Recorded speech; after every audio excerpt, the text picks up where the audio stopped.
Over and over again, scholars comment on Crespi's sense of humor. Somebody who liked a good joke, whose approach was whimsical, and you can see that in these paintings. Putti frolicking with lambs and Putti frolicking with birds. They were probably painted to be hung together, and Putti is from the Sanskrit for young boy, baby boy.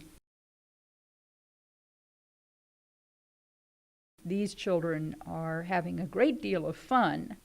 You aren't quite as sure that the animals are having the same amount of fun, but they are all over the place. As we look at these children, these little Putti, when we see something like the little one who's about to stick his friend, he's getting at him, he's doing something that again was considered boy behavior. Then you have the Putti who is climbing on the sheep. I think we can all relate, children trying to climb on dogs, and the dogs usually aren't happy about it, but it's an instinct. It's just kids. They see something they can ride and they want to.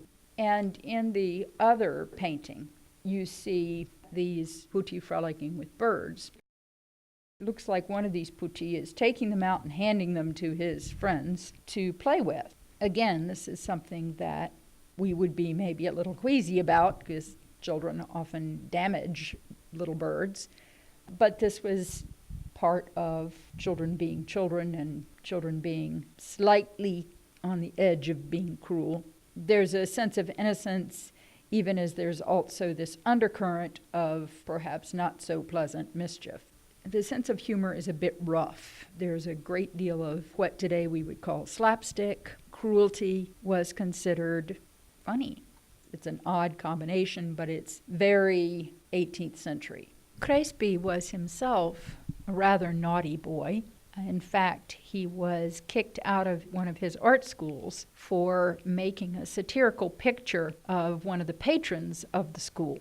He, like the Putti that he drew, he knew a good bit about being a mischievous little boy.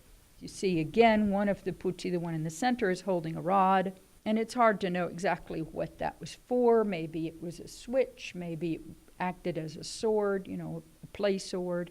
And so these are not so much your idealized angelic Putti. They're idealized in the sense that they're quite beautiful, but their behavior suggests cupids rather than angels. The odd thing about Putti as cupids is that you really don't find those in the classical world. Cupid was a young man, an adolescent most of the time. He was Venus's son, but over the course of the late Roman Empire into early medieval period, the cupids became associated with mischievous children, but on a heroic stage. What we are probably most familiar with in terms of these images are Raphael's Putti from his painting of the Sistine Madonna in 1512. They're also not doing anything overtly naughty. And yet, even with them, there's a little sense that maybe they're thinking about what they might do. And this, again, is what connects this world of Greek and Roman classicism, and that's out of which the concept of these Putti came. But that connects them with the genre world, the world of the streets. Basically, what Crespi was able to do and what made him really popular was that he was able to make genre painting acceptable for those who had money to pay for it. It was, in a sense, a more classicized and tamed genre. He was encouraged to do this by the patronage, or by his patron, Grand Prince Ferdinand de' Medici, who became his patron in 1708. And so Ferdinand de' Medici liked the idea of painting from life and painting ordinary occurrences. And so he encouraged Crespi to do this, even though at the time many people dismissed genre. They thought it was unworthy, it was something that was beneath any truly great painter, and truly great painters only painted these heroic scenes from mythology or from the Bible, those that were considered the history painting.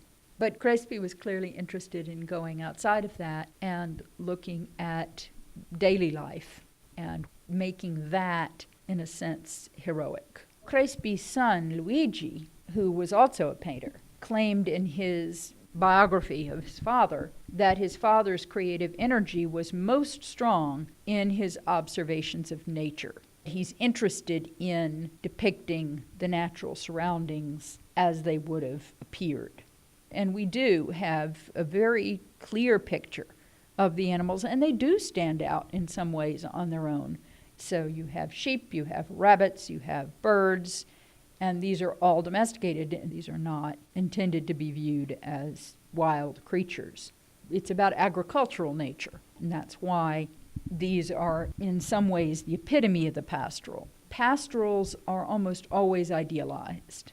The countryside was viewed as being more innocent, particularly as cities grew and as people began to associate them more with industry and with temptation.